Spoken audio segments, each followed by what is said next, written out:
My 23F aunt, 41F, that I will call Karen, has been married to my uncle, 43 male, for a little over a year. She had a daughter, 12F, that I will call Emily, from a previous relationship, and my uncle always treated her like his own daughter, even though he only came into her life when she was 9, because she never really had a father figure growing up. When their relationship got serious, my uncle introduced both of them to our family, and ever since they have been present at most gatherings and family holidays. I never liked Karen, because she was always very demanding and would always force people around her to do what she wanted. She never had any respect for anyone, but that's another story. Just to give some examples, she would always show up late to events or just not come at all, and when I say late I mean like 45 minutes to an hour late, even when people told her it was important to be on time, and never apologized for it. She always asked other people to do things for her, like go get something, go to the shop, or just anything that she didn't want to do, and never took no for an answer, and that's just some of it. She has said multiple times that she expects to be treated like a princess. My family always found her impolite and disrespectful, but we didn't really say anything because my uncle seemed happy with her, so good for him. The real problem, however, was her daughter. I can't begin to explain all the disrespectful and entitled things that she has done, but I will try and list some of them. When she was first introduced to us, I was 20, and would normally sit at the adults' table. She however decided that it was unfair that I got to sit with the adults and she didn't, so she demanded that either she could sit with the adults or I came back to the children's table. Just to remind you, she was 10 at the time. Instead of explaining to her that I was an adult and she was a child and therefore we did not sit at the same table, my aunt told me to go with the children. When I said that I didn't want to, especially because children were between 7 and 14 and I was much older, she said that if I was so immature that I didn't want to switch tables, I didn't deserve to be at the adults' table. Ever since then, she made sure that I was seated with children. Her daughter would always ask me to go play with her, even when I was doing something else or working, and when I said no she would throw tantrums. Her mother always yelled at me for making a child cry and not being a good cousin and forced me to go play with her. But when I went to play with her, Emily would only ask me to do things for her, like go make her a snack, or dress her dolls for her, and would throw a tantrum if I didn't. She would always steal my stuff, especially my makeup and clothes. When I told her not to, because 1. She didn't ask for permission, and 2. She was too young to use makeup, she once again threw fits and her mother forced me to be generous. She ruined a lot of my stuff, and when I got mad my aunt just said that she was just a child. For some reason, she was always very jealous of me. Everything I had and she demanded I gave it to her. When I got my bachelor's degree, my family threw a party to congratulate me, but she got angry that she didn't have all the attention, and a party for her, so my aunt threw the exact same party, at the same place, the next day. Every present I had she would ask her mom for, and eventually get. She would make every event about her, even my birthdays. I tried to let it slide and be patient with her, and I tried to tell myself that she was just a child, but her behavior didn't seem to change as she grew up. If anything, she was becoming even more entitled. My last straw was 2 days ago. We were celebrating my birthday. I was born at the beginning of May, but we waited until June to celebrate to make sure that we would have good weather, as we had planned to have a birthday party in my grandparents' garden. As soon as she arrived, which was approximately 1 hour late, Emily started complaining that we were celebrating my birthday 1 month after the real one. She claimed that if we were doing that, we could celebrate her birthday too, since she didn't really have one because it's close to Christmas. To clarify, her birthday is November 29th, which is still a month before Christmas, and her mother always made a point to throw her a real party and not just group it together with Christmas. Karen would always make a very big deal of it and we always bought her very nice gifts. But she conveniently forgot about that and complained for about 10 minutes before her mother gave in and asked my grandmother to go buy another cake and candles for Emily, as we would also be celebrating her birthday. Emily then complained that it wouldn't be a real birthday because she had no gifts, but Karen said that people had time to go buy her something, and that if there weren't any gifts for her we could just share mine, as I had plenty. I was furious. I went into my grandmother's house and asked if she had any cardboard boxes that I could use. I took one and pretended to wrap it as a gift. Inside I only put one thing, a note saying congratulations on being such a spoiled brat. But don't worry, it's not your fault, your entitled mother raised you that way. Hope you enjoy your present. Yes, it is immature, but I just had enough. She had ruined all of the most important moments of my life for the past 3 years and I was so tired of it. When people sang happy birthday to me, Emily and Karen made sure to sing happy birthday dear Emily instead of my name, loudly enough to cover all of the other people there. I was so angry, but I thought she wasn't going to be smiling that way for long. I was right. As soon as she opened my present she started reaming and throwing a tantrum. When she saw what I had written, her mother started yelling at me, but I was just smiling at her the whole time. She called me many names and immediately left with Emily. My family members did not really react as no one really liked Karen or Emily. However, I have received plenty of texts from my aunt and uncle, and even some from other members of my family saying that I was a huge a-hole for ruining a little girl's birthday. I did not yet reply, because I don't really regret what I did, but I keep thinking that maybe I went too far. Update 1. I just got a call from my dad and he told me multiple things, so I'm gonna try and tell you all of them before I forget. First, he told me that my uncle called him right before he called me, and told him that he understood where I was coming from and wasn't blaming me for saying something, but at the same time he said that I should have known better than to humiliate Emily in front of everyone and ruin what should have been a great moment for her. My dad told him that Emily had been constantly harassing me for years, and that she humiliated herself by trying to steal someone's birthday from them. He also told him that it shouldn't have been a great moment for her, because it shouldn't have been a moment for her at all. My uncle seemed to understand, but my dad told me that he thought that my uncle couldn't say he agreed with me because otherwise Karen would get mad at him. My uncle also said that it made him sad to have these sorts of conflicts in our family because he didn't want to not be able to see my dad or my grandparents and he just wanted his family to be happy. My dad replied that he should be telling that to his wife because we had always been a happy family with no drama until she came along. My uncle told my dad to ask me to apologize to Karen and Emily so that we can put that in the past, and my dad told him that he would talk to me but would understand if I didn't want to apologize and would have my back. I told my dad that I wouldn't apologize and that I wanted a real apology from Karen and Emily for how they treated me for years, and that until then I would ignore them and they wouldn't be invited to any event related to me. My dad also told my uncle that he should really divorce Karen because she treated him and everyone else miserably and that he didn't even understand why he was with her, but my uncle said that it was complicated and my dad didn't tell me much about that. According to my uncle, more and more family members have started to send messages to Karen to tell her that her behavior was unacceptable and to basically say everything they had kept to themselves for years. My uncle sort of blames me for it because he says that I started a hate train against Karen, but I told my dad that in my opinion she started that herself. Anyway, he said that it was really bad because even family members who weren't at my birthday were sending her texts, and although I feel like that might be going a little too far, I understand because no one had said anything for the past 3 years, but at some point it had to come out. In the end, my uncle asked my dad to ask me to come to his house today or tomorrow to talk to Karen and Emily and try to solve the problem. My dad told me that I didn't have to go if I didn't want to. I told him that I wouldn't go alone because I was tired of being bullied by Karen and Emily, but that I would maybe like to go if my parents came with me. I don't really know if I should. I don't think that they will miraculously realize that they have been a-holes for years, but at the same time I have a lot more things to say, and I also tell myself that even if Karen will never change, maybe there is hope that Emily unlearns that behavior and becomes a decent adult. I also feel like I have to try and make things better because I feel like everyone sending texts to Karen is maybe going a little bit too far and I would like for it to get better. I really don't know. Should I go? Update 2. I just got back from seeing Karen, Emily and my uncle, but before I tell you how it went, here are some things I would like to clarify. A lot of you told me not to go on my last update, because it wouldn't change anything and they would just ask me to apologize, but even if it wasn't going to change anything or make them realize how bad their behavior was, at least I could get it off my chest and just stop thinking about it and move on with my life knowing I said everything I had to say.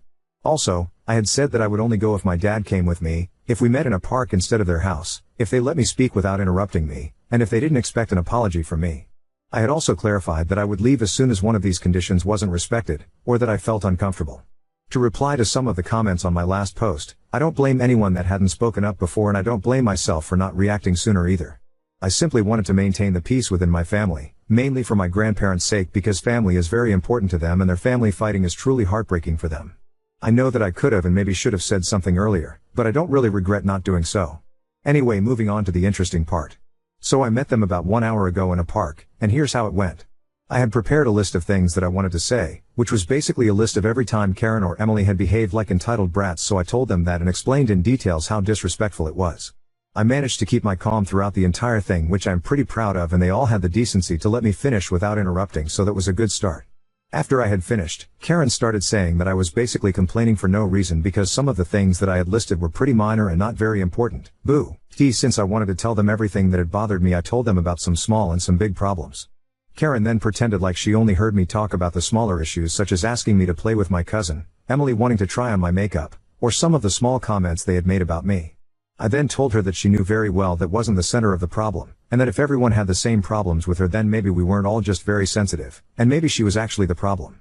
She didn't like that and just said that this family didn't know how to treat newcomers, to which I didn't reply. At that point my uncle came in and said something like, "You asked for explanations and you got explanations. If you didn't want her to tell you what the problem asked, why did you insist on speaking with her?" to Karen. I think she was too shocked to reply and just said, "That's it, we're leaving." Before they left, Emily turned to me and said, "I'm sorry I ruined your stuff and your birthday," and then left with her mother. Considering the fact that I didn't have much hope and my expectations for this conversation weren't very high, I'd say that it went better than I expected. I don't really know if Emily's apology was sincere, but it felt like it, especially since her mother didn't see the problem, so I know she wasn't asked to apologize. Karen didn't realize the problem, but I didn't expect her to, so that's okay. And I'm happy that my uncle said something to Karen, even though that means that he's going to get in trouble. My dad told me that I did well and that now it was over and we could all move on. Update 3. In my last post I mentioned that my uncle told Karen that if she didn't want explanations she shouldn't have come, and I said that he was going to get in trouble at home for saying that. Well, I was right. About an hour ago my uncle showed up to our house with a suitcase asking my dad if he could sleep at our house. We immediately understood that he had gotten into a fight with Karen. After we told him to come in he told us what happened, and I'm going to try and tell you what I remember. When they got home after I talked to them, Karen gave my uncle the silent treatment and ignored him for the rest of the day. That doesn't really surprise me honestly, considering how manipulative she is. She knew exactly how to make him feel bad and apologize. However, my uncle didn't want to apologize, so he just accepted his punishment. All hell broke loose this afternoon, when he overheard Karen telling Emily that it's perfectly okay for her to behave like she did and to demand things from other people. She was basically telling her that it just made her a strong, powerful and determined woman, and that people got angry because they were scared of that and didn't want her to have power. My uncle just had enough and intervened to say that being disrespectful wasn't being powerful and that people who were truly powerful knew how to get what they wanted while respecting others. Karen apparently got very mad and started yelling at him for continuously defending his bitch of a niece or something like that. My uncle then told her that everything that I had said to her were facts, and things she had really done, and that if that made her uncomfortable and angry then she should change her behavior and realize she was the problem. She continued to yell at him, so he went for a drive because he was tired of her screaming, and when he came back she had locked him outside and put a suitcase with some of his stuff in front of the door. So he came to our house. She is currently not replying to him, and he is thinking about contacting a divorce attorney, which he will try to do tomorrow. My grandparents have also tried to call Karen, but she doesn't reply to anyone. I feel kind of bad that I created all of this, but at the same time it finally made him realize what a terrible person she is, so good for him. What ma guess me the saddest is that, if they divorce, Emily will be left with only her mother to teach her right and wrong and is probably going to end up like her. It makes me sad because I felt like she was starting to realize how disrespectful her behavior had been, and now I'm not sure she will ever change. But anyways, it seems like we are finally getting rid of Karen, so today is a great day for our family. Now on to second story. Left my neglectful husband after his mother mistreated me and he prioritized social media over our marriage and future child safety. I, 29F, have been married to my husband, 35 male, for 5 years, and we've been together for nearly 10. On paper, everything seemed fine, but in reality, our marriage has been anything but. I've reached my breaking point, and I need to know if I'm the one in the wrong here. From the beginning, my mill has been a nightmare. She made everything about her from day one. At our wedding, she wore white, claiming it was a family tradition. It wasn't. She constantly criticizes me, from my cooking to my appearance. I'll never forget the time she called me fat at a family gathering, right in front of everyone. And what did my husband do? Nothing. Not a single word to defend me. It didn't stop there. She has accidentally destroyed my belongings, including my grandmother's necklace, which she threw out because it looked like cheap costume jewelry. She's gone out of her way to make me feel small and unwelcome in my own home. But every time I tried to talk to my husband about it, he'd brush it off, saying I was overreacting or being too emotional. And then there's my husband. He's always on Reddit, constantly giving strangers relationship advice, which is laughable considering how he treats me. He spends more time rating women's boobs on Reddit than talking to me. Literally. And just so you know, the last pair he rated weren't a 4 out of 10, they were a 10 out of 10. Yeah, he's got plenty of time to do that, but can't be bothered to remember anything about my life. He'll forget my birthday, our anniversary, even simple things like what I'm working on or what's important to me, but he has a perfect memory for his work schedule and things that matter to him. When we fight, he becomes incredibly hostile and always throws in a sarcastic buddy at the end of his sentences, like I'm some acquaintance he can barely tolerate. And he never cleans the house, the dishes, laundry, you name it, it's all on me. It's like he thinks being an adult is optional, as long as he's got his job and his Reddit account. The final straw came a few weeks ago. I'm 5 months pregnant with our first child, a daughter. My mill started making comments about how she'll have to whip the girl into shape and how she'll raise her to be tough because I'm too soft. When I told my husband that I didn't want his mother to have too much influence on our daughter, especially with the way she treats me, he just laughed it off, saying his mother means well and that I was overthinking it. But the moment that truly broke me was when we were talking about future childcare, and my husband suggested that his mother should watch our daughter while we work. I told him I wasn't comfortable with that, especially considering how his mother treats me, and he snapped. He called me paranoid and said I should get over it because his mother was going to be a big part of our daughter's life whether I liked it or not. This is the same woman who believes corporal punishment is okay. I've seen her hit my husband's nephew for the smallest things, and no one does anything about it. It's like they're all living in some kind of cult, and I'm finally waking up to the reality of what's going on. If he wouldn't stand up for me, how could I expect him to stand up for our child? I started to fear for what kind of environment our daughter would grow up in, a place where she might be belittled or bullied by her own grandmother, with a father who wouldn't do anything to stop it. Oh, and did I mention that he missed our first ultrasound? His mother needed him to help her with something urgent. It turned out to be fixing her Wi-Fi. Wi-Fi? He chose that over seeing our daughter for the first time. That told me everything I needed to know about where I stand in his life. So, I packed up and left. I'm done living like this. Oh, and in case you're wondering, I've already contacted a lawyer.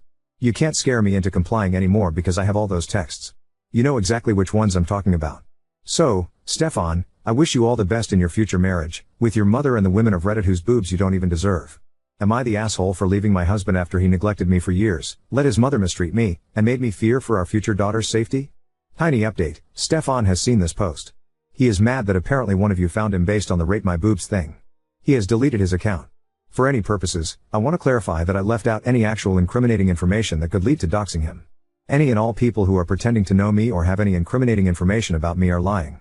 I am not from South Carolina, I am not moving in with any other guy, and I am also not sleeping around. Update 1. Some people on Reddit have been pretending to know me and spreading false claims. They've said I'm a deadbeat who doesn't work and that Stefan has 2 jobs to support me. They even fabricated a story about a neighbor, who supposedly is a good friend of ours, saying I've been sleeping around and moving in with the guys I supposedly had affairs with. None of this is true. We don't live in South Carolina or the UK, and we're not friends with any of our neighbors. I have never cheated on Stefan, and I work and make slightly more than him, just $1 an hour difference. I suspect these claims might be from trolls BR, negating or Stefan's friends trying to make me regret posting about this. I am safe and staying with family, which is all I'm going to say for now. I'm working with my lawyer to ensure our safety, and that's all I can disclose at this time. For women who find themselves in my situation and are dealing with a lease, consult with a pro bono lawyer who specializes in rental rights. That's what I did. They can give you advice specific to your country or region. In my case, I was able to move out because Stefan and I had both signed a lease contract and had completed the minimum rental period. After my free consultation, I worked with my landlords, who are a lovely older couple, to arrange my departure. So don't be scared. Or, you can be scared, but there are things you can do to protect yourself. Also, make sure to run a credit check on yourself. I did, and it's another issue I'm addressing. As for recent developments, there hasn't been much new. Stefan is clearly desperate. He and my mill have both had meltdowns and launched separate smear campaigns. My mill has spread false claims, including that I'm an unfit mother and that I've been abandoning my responsibilities. I don't plan to answer these claims publicly. I'm collecting all evidence I have, especially since she has nothing to back up her accusations, but I have everything to back up mine. So, no, Stefan, this is not going to be a he said, she said situation. He deleted his Reddit account, claiming it was because one person found him. But then he told me a bunch of people sent him death threats, which seems impossible and contradictory. He did send his friends to my post, and I think they sent me some unsavory DMs and comments. Allegedly. When I tried to talk to Stefan, he always made me feel like I was going crazy. Whenever I raised concerns or expressed feelings, he would dismiss them, belittle my emotions, and make me second-guess myself. For instance, I'd come home to find that he had invited people over without informing me in advance. When I brought it up, he'd insist that he had mentioned it earlier, even though I knew he hadn't. Another time, I planned a special meal and asked him for a specific dish, but he claimed I had requested something completely different. When I reminded him of what I had actually asked for, he'd argue that I must have forgotten my own request. Stefan would also insist he had completed tasks that I had actually done myself. For example, he would claim he had handled a household chore when I was the one who actually took care of it. When I pointed this out, he'd dismiss my recollection and insist that he had done it. Even in conversations about our relationship, Stefan would frequently deny things he had said or done. If I brought up issues I had with his mother's behavior, he'd claim, "You never mentioned that before. You're just being overdramatic." This made me question whether I had ever truly discussed these problems or if I was indeed overreacting. At one point, I was so convinced that I had early onset dementia or schizophrenia that I started to question my own sanity. I felt lost and confused, struggling to distinguish between reality and his version of events. I began to document our interactions just to keep track of what was actually happening. But Stefan would always find a way to twist things, saying, "You must be misremembering," even though I had clear evidence to the contrary. Feeling so powerless, I realized that sharing my story online was the only way to present my truth in a manner he couldn't manipulate. I wanted to ensure that there was a clear and unchangeable record of what had happened. Posting about my experiences was a crucial step in reclaiming my voice and finding support from others who might understand my situation. It was a way to take control of my narrative after feeling so lost and doubting myself for so long.